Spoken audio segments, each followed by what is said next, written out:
Hello dear friend, मैं सुनील शुक्ला आप लोगों का इस इकोनॉमिक्स की जर्नी में एक बार फिर से स्वागत करता हूं। ये मेरा 42वां लेक्चर है। इसके पूर्व में मैंने 41 लेक्चर और लिए हैं। जो स्टूडेंट हमसे पहली बार जुड़ रहे हैं वो जाके मेरे प्रीवियस क्लासेस को देख लें, जिसमें मैंने बहुत ही बेसिक यानी स्टार्टिंग के 14-15 लेक्चर मैंने बहुत ही बेसिक पढ़ाया है, यानी इकोनॉमिक्स के सारे डायमेंशन को मैंने कवर करते हुए पढ़ाया है और आप बहुत ही सहज हो जाएंगे। इतना व्यवहारिक मैंने पढ़ाया है कि आपको कहीं कोई दिक्कत नहीं होगी। और ऐसे लोग जो हमसे इकोनॉमिक्स सीखने के लिए जुड़ते हैं, यानी स्टूडेंट ना होते हुए भी हमारे साथ जुड़े हैं और मेरी क्लासेस को देखते हैं, तो ये ज़रूरी है कि वो जाके मेरे प्रीवियस क्लासेस को देखते हुए इस यात्रा में हमारे साथ शामिल हों। और मैं इसके बाद में शेयर मार्केट पढ़ाऊंगा। जब शेयर मार्केट पढ़ाऊंगा तो आप शेयर मार्केट को अच्छे से सीख रहे होंगे, क्योंकि कहीं ना कहीं शेयर मार्केट इकोनॉमिक्स का ही आउटकम होता है, यानी इकोनॉमिक्स का ही एप्लीकेशन पोर्शन जो है वो शेयर मार्केट है। आप उसमें बहुत अच्छे से निवेश कर रहे होंगे और अपने लिए एक अच्छा प्रॉफिट जनरेट कर रहे होंगे। वो एक्चुअली ऐसा चीज़ है कि वहाँ पे लोग सीधा पहुँचते हैं और सट्टा की तरह खेलते हैं और नुकसान खाने के बाद वो आके समाज में बताते हैं वो तो जुआ है, लेकिन एक्चुअली वो जुआ नहीं है। वो निवेश का एक बहुत अच्छा साधन है, लेकिन आपके लिए वो निवेश के लिए अच्छा साधन तभी बनेगा जब आप उसकी पढ़ाई करेंगे, यानी उसके बेसिक को, यानी इकोनॉमिक्स को जब तक आप समझेंगे नहीं तब तक आप उसके एप्लीकेशन को नहीं समझ सकते हैं। और मुझे लगता है कि इकोनॉमिक्स इतना महत्वपूर्ण सब्जेक्ट है कि आप बिना इकोनॉमिक्स से ना ही आप अपने घर को अच्छे से समझ पाएंगे, यानी अपने घर को मैनेज कर सकते हैं। देखें, और ना ही आप जो है समाज को, ना ही देश, ना ही दुनिया को आप अच्छे से नहीं समझ सकते, क्योंकि ये अर्थ युग है। अर्थ युग की सबसे बड़ी खूबसूरती ये है कि आप इसमें व्यवहारिक जब तक नहीं होंगे, जब तक आपको चीज़ें आएंगी नहीं, तब तक आप अपने आप को सही से एक्सप्रेस नहीं कर पाएंगे। सही चीज़ें समाज के सामने, सही चीज़ों का आप एनालिसिस नहीं कर पाएंगे। तो ये ज़रूरी है कि आप जो है इकोनॉमिक्स को पढ़ें। इससे आप का एक विजन होगा और आप कुछ चीज़ें सीख रहे होंगे। और ये सीखने के बाद जब मैं शेयर मार्केट में जाऊंगा तो यदि आप निवेश करना चाहते हैं, प्रॉफिट कमाना चाहते हैं, तो आप वहाँ भी अच्छा कर रहे होंगे। यानी ये पढ़ाई जो है आपके लिए हमेशा काम आने वाली है। आप इसमें हमारे साथ इस यात्रा में शामिल हों, आप इंजॉय करें। देखिए, मैं बैंकिंग पढ़ा रहा था। बैंकिंग का इसके पूर्व मैंने 3 लेक्चर ऑलरेडी ले चुके हैं और ये आज मेरा चौथा लेक्चर है। चौथे लेक्चर में, इसके पूर्व में मैंने एनपीए पढ़ा रहा था, नॉन परफॉर्मिंग एसेट। थोड़ा सा मैं पिछले क्लास को इस क्लास से जोड़ने के लिए मैं थोड़ा सा एनपीए की तरफ चलता हूँ। देखें, एनपीए नॉन परफॉर्मिंग एसेट। देखें, होता क्या है कि मान लीजिए ये बैंक है। बैंक के पास जो पैसा आता है वो किससे आता है? पीपल से, यानी जनता से पैसा आता है और जनता के पास ही पैसा ये जाता है। ठीक है, तो जाता है, जब देखें पहली बार जब आता है तो आप बैंक में पैसा इसलिए जमा करते हैं कि आपका पैसा सुरक्षित रहे और आपको एक उससे ब्याज भी मिले। तो मान लीजिए आपने 100 रुपया 10% इंटरेस्ट रेट हो, जो कि डिपॉजिट रेट जिसको कहते हैं, डिपॉजिट रेट,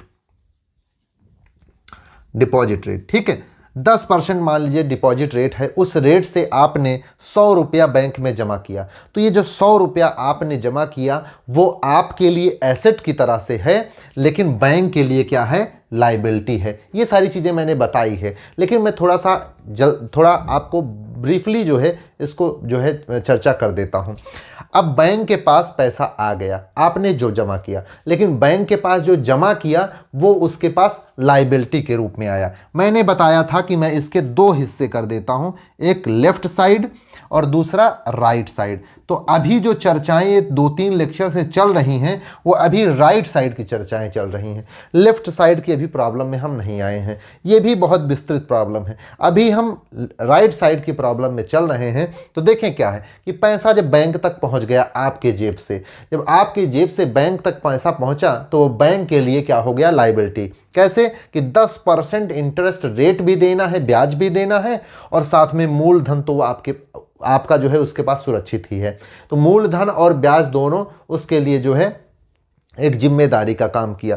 लेकिन अब बैंक अगर 10% आपको इंटरेस्ट रेट देगा तो इसके लिए ज़रूरी है कि वो उससे ज़्यादा कहीं ना कहीं कमाए। तो कमाने के लिए 100 रुपया जो है 15% मान लेते हैं, 15% इंटरेस्ट रेट, इसे कहते हैं lending rate. Lending rate 15% interest rate पे जो है ये आपको ही, यानी जो लोगों को जो है लोन के रूप में दे देता है। तो यहाँ से जो 15% ये लोन के रूप में आता है, तो उससे एक हिस्सा बैंक का हो जाता है प्रॉफिट का, और दूसरा जो आपको 10% देना है वो चला जाता है। लेकिन कभी कभी ये पैसा जैसे जिसको लोन के रूप में दिया गया है, वो जहाँ पे निवेश करता है उसका निवेश डूब जाता है, यानी वो पैसा रिटर्न नहीं हो पाता। तो क्या होता है, ये पैसा जो कि बैंक के लिए एसेट था, ये पैसा जिसने बैंक ने लोन दिया था वो बैंक के लिए एसेट की तरह था, तो वो चूंकि अब डूब गया है तो वो क्या हो जाता है, non performing asset, NPA, non performing asset. तो आप समझ पा रहे होंगे कि एनपीए क्या है। अब देखें, एनपीए हो गया तो उसके लिए जरूरी है कि अब चूंकि बैंक का पैसा तो ये है नहीं, ये जो पैसा आपको लोन मिला था, ये आपका जो लोन है ये बैंक के लिए एसेट था, लेकिन ये बैंक का तो पैसा है नहीं, ये एक्चुअल में जनता का पैसा है। यदि ये पैसा डूब जाएगा तो जनता का पैसा डूब जाएगा। जनता का पैसा डूब जाएगा तो फिर क्या होगा, जनता में पैनिक स्थिति क्रिएट हो जाएगी, यानी डर सा माहौल क्रिएट हो जाएगा। जब डर का माहौल क्रिएट हो जाएगा, इस चीज़ों के बारे में मैंने बहुत डिटेल में चर्चा किया है, तो ब्रीफली मैं आपको बता रहा हूं। तो बैंक जो है, बैंक भी डूब जाएगा, क्योंकि जनता से ही बैंक बना है। तो बैंक में पैसा ही जनता जमा करने नहीं जाएगी, सारा पैसा एक साथ निकाल लेगी, ऐसा हो सकता है, मैंने चर्चा किया है। ठीक है, तो बैंक भी डूब जाएगा। तो एनपीए जब ज़्यादा बढ़ने लगता है तो अब बैंक क्या करे, बैंक के पास ये ऑप्शन अब खुलता है कि क्या किया जाए जिससे एनपीए जो पैसा डूब रहा है उसकी हम रिकवरी कर सकें। तो पहला तरीका तो ये आता है कि कोर्ट के पास चलें। तो कोर्ट के पास जो चला जाता है उसमें कोई जीतता नहीं है, सभी हारते हैं। वो इतना लंबा प्रोसेस है कि बढ़ते बढ़ते वो बढ़ता चला जाएगा। लोन जैसे आप देखें कि जब ये विजय माल्या ने लोन लिया था तो 3200 करोड़ रुपया लोन लिया था, लेकिन वो रिकवरी होते होते वो 9200 करोड़ हो गया है। यानी इतनी बड़ी मात्रा बढ़ती हुई चली जाती है। जो 3200 करोड़ वो रिटर्न नहीं कर पाया तो 9200 करोड़ कैसे कर पाएगा। तो ये जो रिकवरी का प्रोसेस है कोर्ट में जाने के बाद, ये बहुत लंबा हो जाता है। आखिरकार यहाँ कोई जीतता नहीं है, सब हारते हैं। तो जब सब हारते हैं तो कोर्ट में जाने के बाद बैंक भी हार जाएगी। लेकिन अब चूंकि ये मामला बैंक का ही तक सीमित नहीं है, बैंक वो आधार स्तंभ है आपका, वो मशीन है जिसके तहत भारत का ग्रोथ जुड़ा हुआ है। यदि बैंक डूब जाएगी तो देश डूब जाएगा। ये सारी चीजें मैंने चर्चा करते हुए ही आ रहा हूं, तो आप उसको जाके पीछे देखेंगे। देखें, जब कोर्ट में चला गया तो ये आपका पैसा रिकवर होने में काफ़ी टाइम लग जाता है, जिससे बैंक का वो जो वैल्यू था वो वैल्यू धीरे धीरे ब्याज लगते हुए बढ़ता जाता है। तो फिर उसको रिकवर करने में और दिक्कत आता है। तो इसलिए जो है सरकार ने जो है इस पे प्रावधान किया कि अब ये कोर्ट में ना जाके इसको कोर्ट से बाहर ही कहीं सलटाया जाए। तो ट्रिब्यूनल बनाए गए, लाइक जो जुडिशरी की तरह ही कार्य करता है, लेकिन वो जुडिशरी में नहीं आता है, वो बाहर, वो थोड़ा उसको फास्ट ट्रैक बनाया जाता है। उसके बारे में मैंने आपसे चर्चा किया था कि ट्रिब्यूनल बनाए गए, ट्रिब्यूनल में जाके जो है रिकवरी का काम किया जाए। अब जो है हम आगे चर्चा करते हैं आपसे एआरसी का। अब हम आपसे चर्चा करते हैं एआरसी। एआरसी यानी एसेट रिकंस्ट्रक्शन कंपनी। ये जो है प्राइवेट लोग होते हैं। अब ये प्राइवेट लोग जो है इस चीज पे डील करते हैं कि जो आपका एनपीए हो गया है, नॉन परफॉर्मिंग एसेट हो गया है बैंकों का, उसकी ये रिकवरी करते हैं। जब ये रिकवरी के लिए जाते हैं तो जो बैंक का अधिकार था वो इनके पास ट्रांसफर आ जाता है रिकवरी का। तो रिकवरी का जब इनके पास ट्रांसफर हो जाता है तब ये रिकवरी के लिए जाते हैं। लेकिन जो है बैंकें क्या करती हैं, बैंक और इनमें जैसे देखें बैंक और एआरसी अब दोनों आमने सामने बैठ के डील करेंगे। जब डील करेंगे, मान लीजिए 5 लाख का कोई मामला है, ठीक है, 5 लाख का मामला, तो एआरसी चाहेगा कि हमें, चूंकि रिस्क भी लेना है, ये पता नहीं हो पाए कि ना हो पाए, और इनका पैसा तो डूब ही गया है। ये चाहते हैं कि हमें ज़्यादा से ज़्यादा मिल जाए, रिकवर हो जाए, क्योंकि ये जनता का पैसा है और खुद को भी बचाना है। और ये चाहते हैं कि ये पैसा डूब रहा है, पता नहीं मिले कि ना मिले, तो रिस्क कम से कम रहे, इसलिए ज़्यादा से ज़्यादा पैसा ये कमाने के लिए ये चाहते हैं कि ज़्यादा से ज़्यादा ये कमाएं, और ये चाहते हैं ज़्यादा से ज़्यादा मेरा पैसा रिकवर हो। तो इसमें मामले उलझ जाते हैं। लेकिन एक्चुअल मामला ये भी है कि एआरसी जो है, एक कारण ये भी है कि एआरसी चाहता है कि मुझे ज़्यादा से ज़्यादा प्रॉफिट हो, और बैंक चाहता है ज़्यादा से ज़्यादा हमें हमारा रिकवरी हो जाए। लेकिन मामला एक और फंसता है। एक जो अपने यहाँ पूरी इकोनॉमिक्स में मैं एक चीज़ की हमेशा चर्चा करता रहूँगा, वो है भ्रष्टाचार। बिना भ्रष्टाचार, यदि आप भ्रष्टाचार को हटा देंगे इकोनॉमिक्स से, तो हमारा सब बल्ले बल्ले हो जाएगा। जितनी समस्याएं आपकी हैं वो सब कहीं ना कहीं भ्रष्टाचार से जुड़ी हुई हैं। तो भ्रष्टाचार अब इसमें भी आड़े आता है। कैसे कि देखें, जो बैंकों ने इतना लोन दिया है, वो आप लोन लेने के लिए जाएं तो जैसे आपके साथ ऐसे ट्रीट किया जाता है कि मतलब आपसे सारी चीज़ें बहुत बाकायदा मांगी जाती हैं, और ऐसा लगता है कि ये लोग बहुत प्रॉपर तरीके से काम करते हैं। और हाँ, जो हम आपके साथ वो कार्य करते हैं वो बहुत प्रॉपर तरीके से कार्य करते हैं। लेकिन जब वहीं वो बड़े बड़े लोगों के पास जाते हैं, यानी बड़े बड़े लोग उनसे लोन लेने के लिए आते हैं, क्योंकि वो ऊपर से दबाव बनवा के आते हैं, मंत्रालय से फ़ोन आ रहे हैं, यहाँ से फ़ोन आ रहे हैं, वो अधिकारी फ़ोन कर रहे हैं, तो उनके दबाव में जब इनको काम करना पड़ता है तो ये सारी सीमाओं को भूल के और सिर्फ उनके दबाव में काम करना शुरू करते हैं। तभी आप देख रहे होंगे कि नीरव मोदी केस में जो है बहुत सारे बड़े बड़े अधिकारी जो है मिल के उनको इतने बड़े बड़े लोन सेंक्शन करा रहे थे, जबकि उनकी उतनी क्षमता नहीं थी, लेकिन उसके बाद भी उनको दिया जा रहा था। हमको आपको जो ज़रूरत होता है उतने मिलने में बड़ा मुश्किल हो जाता है। तो ये चीज़ें हैं। तो बैंक जो है कहीं ना कहीं इनके अधिकारी कर्मचारी जो है मिल के बहुत बड़ा फ्रॉड भी किए रहते हैं, ठीक है। जब फ्रॉड किए हैं, अगर एआरसी जाके जांच करेगा, चूंकि ये प्राइवेट संस्था है, ये जो है इसमें जो डील होने के बाद सारे अधिकार इसके पास आएंगे, तो ये बहुत गहनता से जांच करेंगे, क्योंकि ये लोग बड़े क्षमता वाले होते हैं, बहुत अच्छे से काम करते हैं। जब अच्छे से काम करना शुरू करेंगे तो तह में जाएंगे। जब इनका इन्वेस्टिगेशन शुरू होगा तो इनकी एक एक पोल खुलती चली जाएगी। तो ये पोल खोले ना, इसलिए ये एआरसी का एक कारण ये भी है कि विरोध करते हैं। ये कहते हैं कि हमें, ये कहते तो हैं इसलिए कि हमें ये कम देते हैं, एक रीज़न ये भी है। लेकिन दूसरा रीज़न जो सबसे बड़ा ये है कि इनकी पोल ना खुल जाए, उससे भी बचने के लिए ये कहीं ना कहीं जो है इस तरह से एआरसी का विरोध करते हैं। तो जो एआरसी का कॉन्सेप्ट आया था, ये कहीं ना कहीं बैंकों की वजह से सही ढंग से काम नहीं कर पाया और ये फ्लॉप हो गया। अब जो है 2021-22 के बजट में अब नया चीज़ आया, मैं इसको साफ करके आगे बताता हूँ। 2021-22 के बजट में, 2021-22 के बजट में अब रिकवरी के लिए एआरसी जब फ्लॉप हो चुका है, जबकि वो कम से कम 18 संस्थाएं अभी भी काम करती हैं, लेकिन उनकी तरफ कोई जाना नहीं चाहता। इसलिए जाना नहीं चाहता कि चूंकि वो जो है उस तरह से उनके ऊपर विश्वास नहीं कर पाते अपने आप को बचाने के चक्कर में, और बार्गेनिंग का मामला फंस जाता है, ठीक है।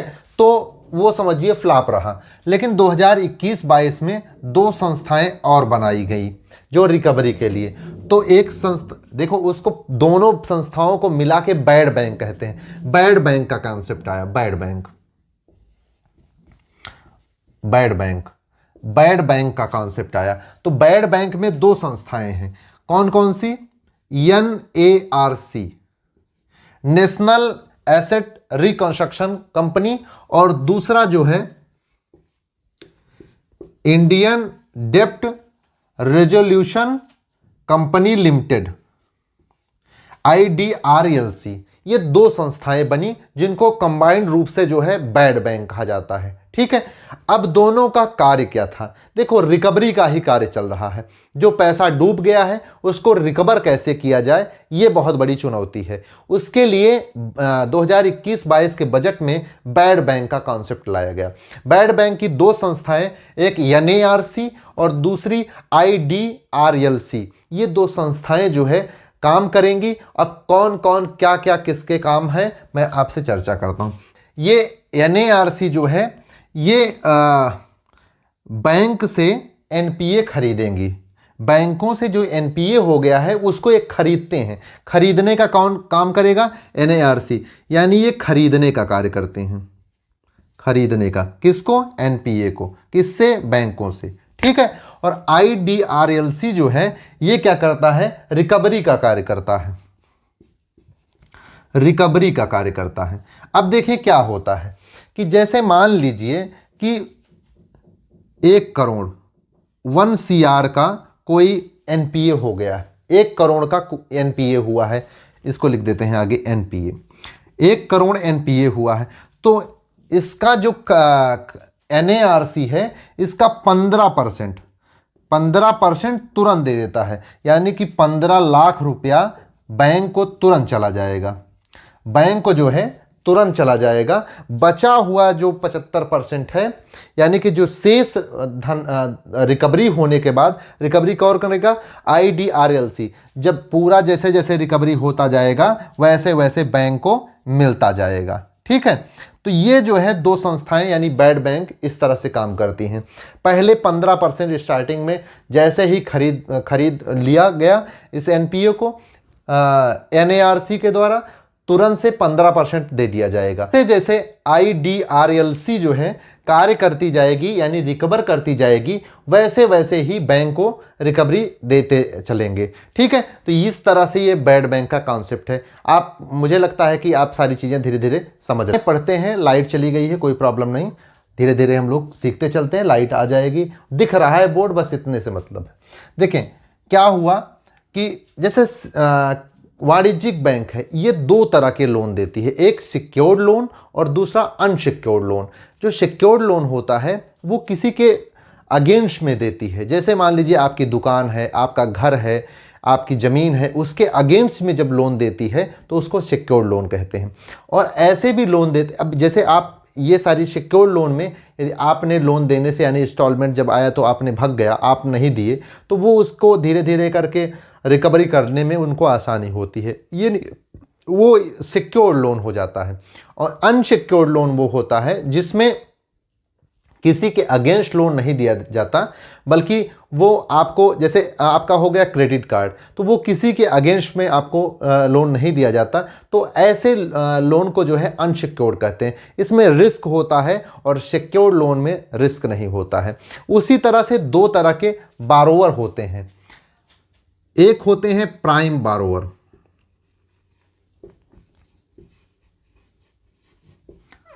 और दूसरे होते हैं सब प्राइम बारोवर।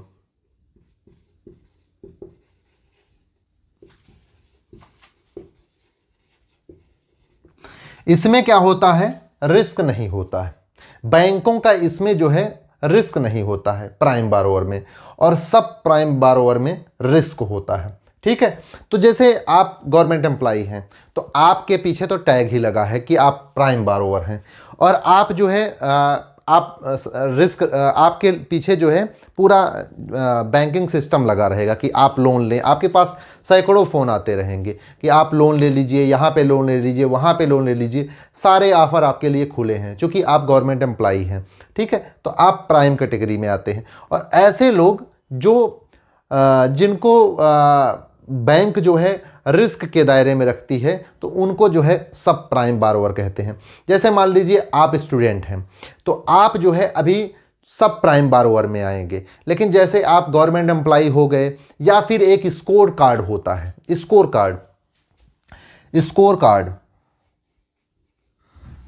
कार्ड ये जो है एक संस्था जारी करती है। तो स्कोर कार्ड जैसे आपका 700 से ऊपर है, 700 से ऊपर यानी 750, तो ये गुड की स्थिति में आता है। यानी ठीक है, आपको जो है लोन मिल सकता है, लेकिन ये बहुत अच्छा नहीं है। लेकिन जब 750 से ऊपर हो गया, 750 से 800 के आसपास स्कोर हो गया, तो ये अच्छे में आता है। ठीक है, नाइस, यानी वेरी गुड लिख लीजिए, वेरी गुड में आ गया, यानी यहाँ पे लोन मिलने में आपको और अच्छा होगा। ये जब 800 से ऊपर चला गया, यानी 850 आ गया, 850 पे आ गया, तो ये बहुत अच्छी स्थिति में है। और 850 से ऊपर चला गया, यानी ये जो लिमिट 900 तक होती है, 895, 97, 900 तक पहुंच गया, तो ये फिर आप बहुत एक्सीलेंट हो गए। तो ये स्कोर कार्ड आप जो है इसको आप अच्छा मजबूत बनाया करें। छोटी छोटी चीज़ें आप लोन लेके इसको जैसे मोबाइल लिए, कुछ भी छोटा छोटा चीज़, अब तो सारी चीज़ें इंस्टॉलमेंट पे मिलती हैं, तो उनको लेंगे और उनका सही टाइम पे भुगतान करेंगे तो आपका स्कोर कार्ड अच्छा हो जाएगा।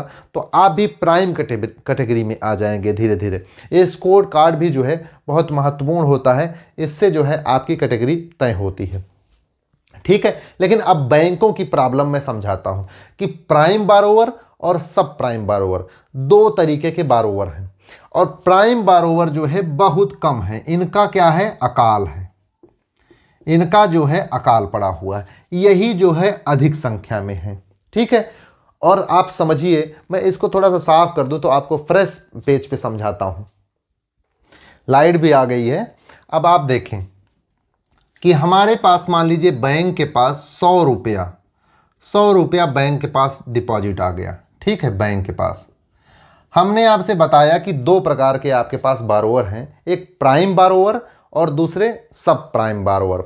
तो प्राइम बारोवर का जो है पूरे दुनिया में अकाल है, सब प्राइम बारोवर ही बहुत ज़्यादा संख्या में है। तो प्राइम बारोवर का जब अकाल है तो हम मान लेते हैं कि 100 रुपये में से 30 रुपया जो है प्राइम बारोवर को लोन दिया गया।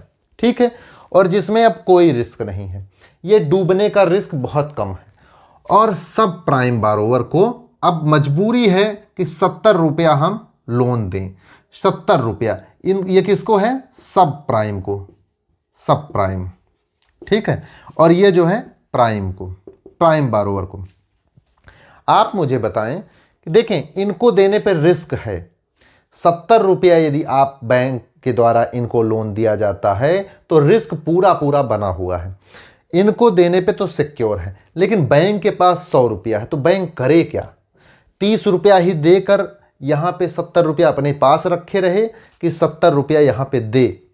तो देखें क्या होता है बैंक का, बैंक जब 100 रुपया उसके पास आ गया तो उसको तो 100 रुपये के ऊपर जो ब्याज देना है जनता को, जिसने डिपॉजिट किया है, वो तो देना ही पड़ेगा।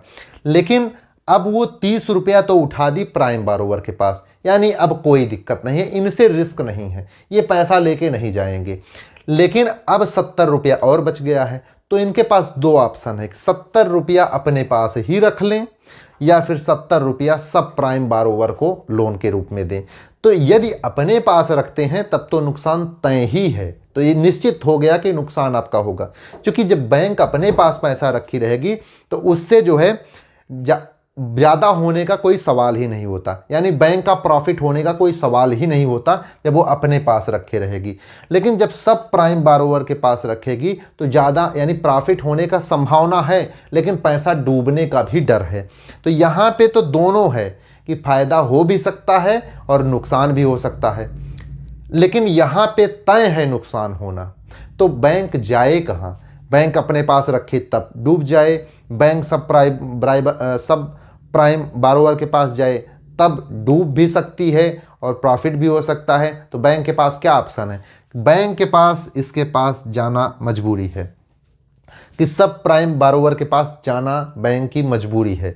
उसके पास नहीं जाएगा तो उसका नुकसान एकदम निश्चित है, क्योंकि 70 रुपया जब अपने पास रखेगा तो उसको उसके ऊपर ब्याज तो देना ही है, आप अपने पास रखो या किसी को दो, तो अपने पास रखने का कोई फ़ायदा नहीं है। इसलिए वो सब प्राइम बारोवर के पास जाती है और लोन देती है। यही जो है 2008 में अमेरिका में हुआ था। अमेरिका में सब प्राइम बारोवर को बहुत ज़्यादा लोन दिया गया, जिससे बहुत ज़्यादा पैसा डूब गया, यानी एनपीए हो गया, जिससे वहाँ की बैंकें पूरी तरह से कोलैप्स कर गई, जिससे वहाँ की अर्थव्यवस्था बिल्कुल चौपट हो गई। तो अमेरिका की जब अर्थव्यवस्था चौपट होती है तो सारी दुनिया की अर्थव्यवस्था कहीं ना कहीं चौपट होती है।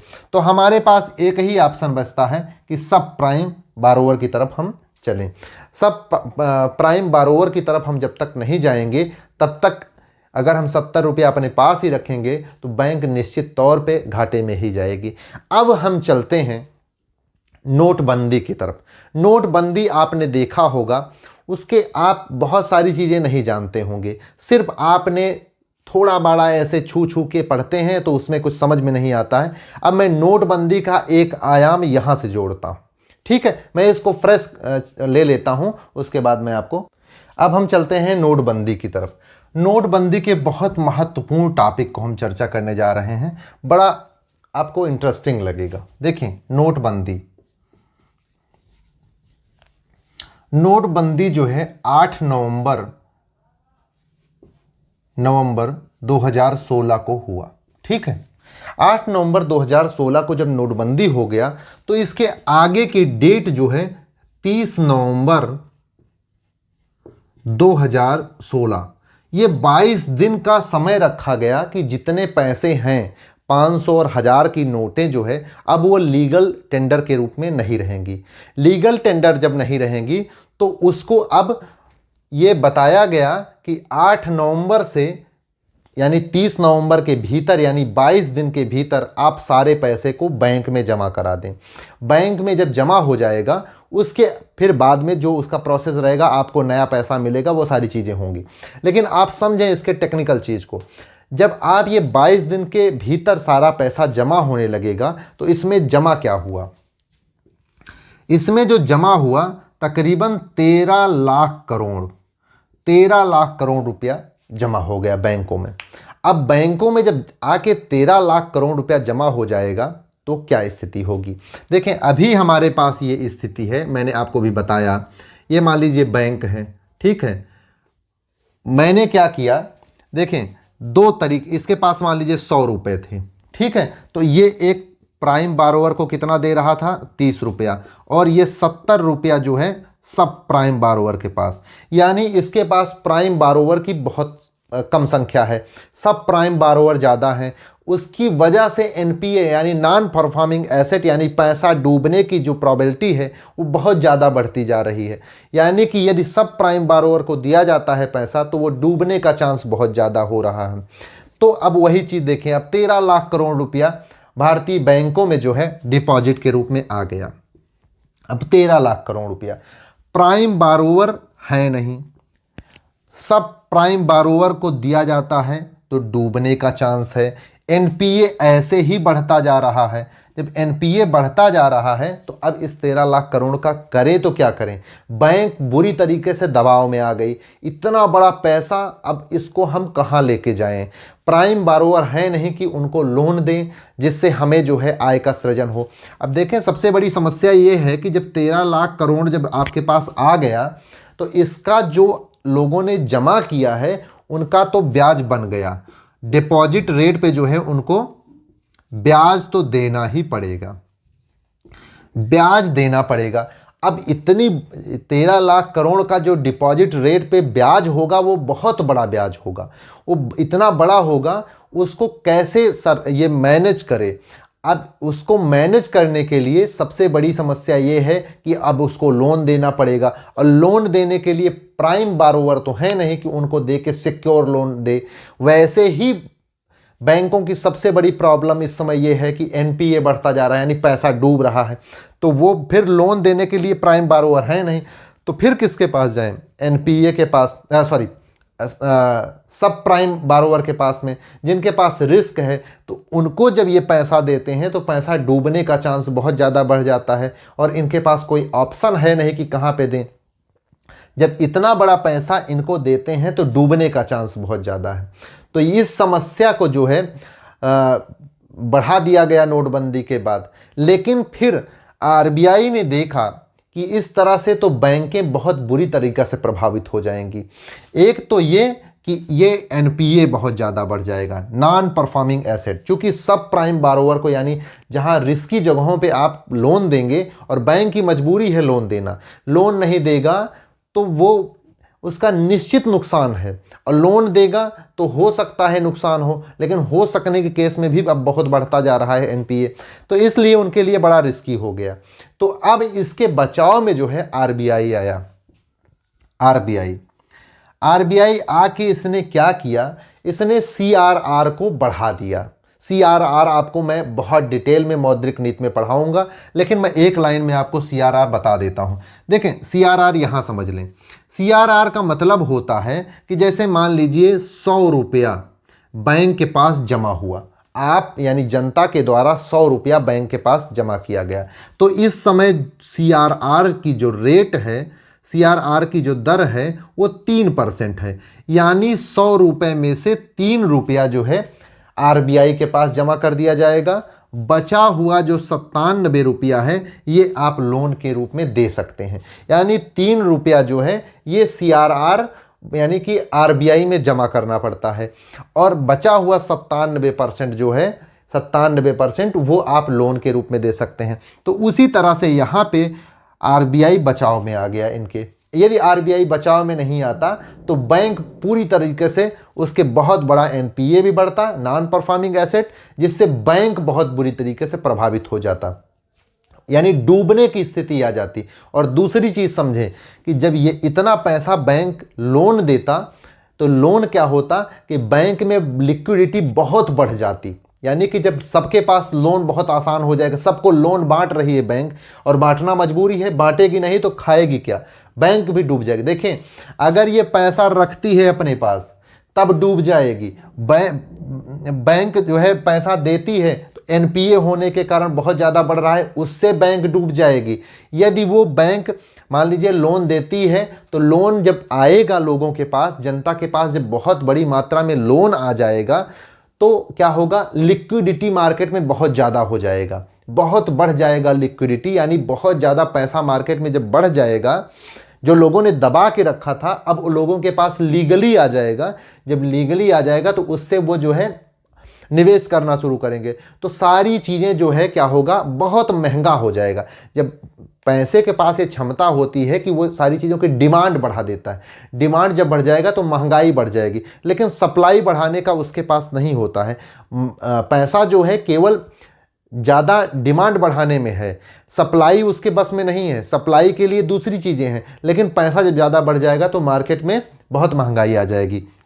यानी कि यदि लोन दिया जाता तो बहुत ही महंगाई बढ़ जाती, और दूसरा एनपीए होने का चांस। तो इसकी वजह से कि बैंक बहुत बड़े दबाव में आ गई, तो उस दबाव से उबारने के लिए आरबीआई ने सीआरआर की रेट 100% कर दी। यानी 8 नवंबर 2016 से 30 नवंबर 2016 तक जितना पैसा जमा हुआ है वो सब कहाँ दे दिया जाएगा, आरबीआई में। क्यों? चूंकि सीआरआर का रेट जो है 100% हो गया है। सीआरआर का रेट जो है 100% आरबीआई ने कर दिया था।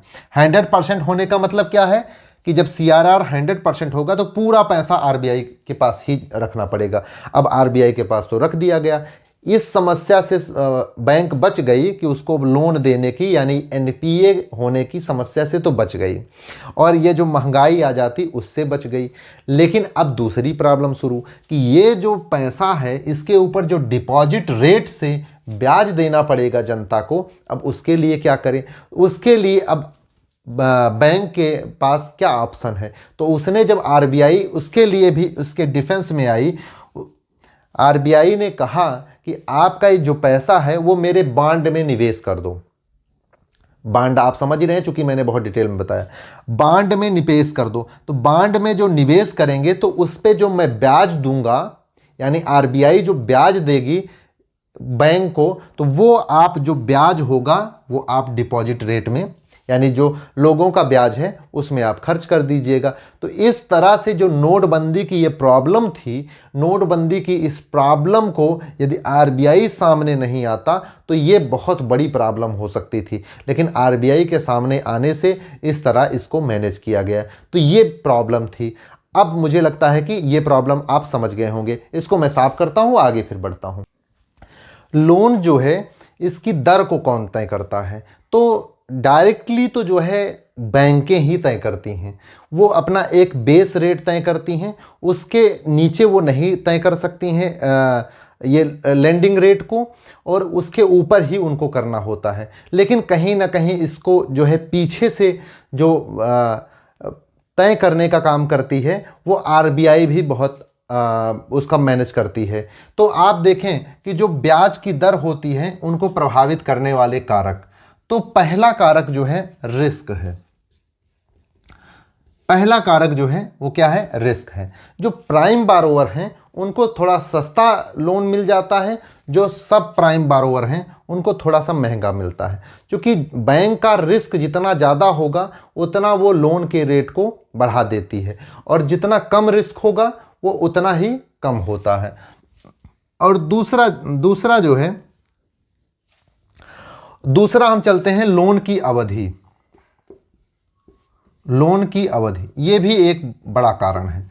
देखिए इसमें होता क्या है, लोन की अवधि, जैसे मान लीजिए आपने 6 महीने के लिए लोन लिया, तो आपको जो है महंगा रेट पे लोन मिलेगा। लेकिन आप मान लें 30 साल के लिए लोन लें, 10 साल के लिए लोन ले लें, तो आपको सस्ता मिलेगा। इसके पीछे बैंक का जो तर्क है कि आपको जो है, अगर मान लो 6 महीने के लिए उसने लोन दिया, तो 6 महीने पे उसको बार बार जो है लोन देने के लिए लोगों को हायर करना पड़ेगा, लोगों को ढूंढना पड़ेगा, ये सारी चीज़ें उसको दिक्कत आएगी। लेकिन आप जब 10 साल, 5 साल, 20 साल के लिए लेते हैं, तो जो उसकी डिपॉजिट, जो उसका पैसा है, वो आपके लिए 10 साल के लिए वो एसेट की तरह काम करता है। नहीं तो 6 महीने में उसको ढूंढना पड़ता है। तो इसलिए जो जिनकी लंबी अवधि होती है उनको जो है लोन सस्ता मिलता है, और जिनकी अवधि छोटी होती है उनको लोन महंगा मिलता है। इसमें रिस्क में आपने समझ ही लिया है, सब प्राइम बारोवर को थोड़ा सा महंगा रेट पे करना पड़ता है, और प्राइम बारोवर के लिए तो सारी चीज़ें, वो तो राजा हैं,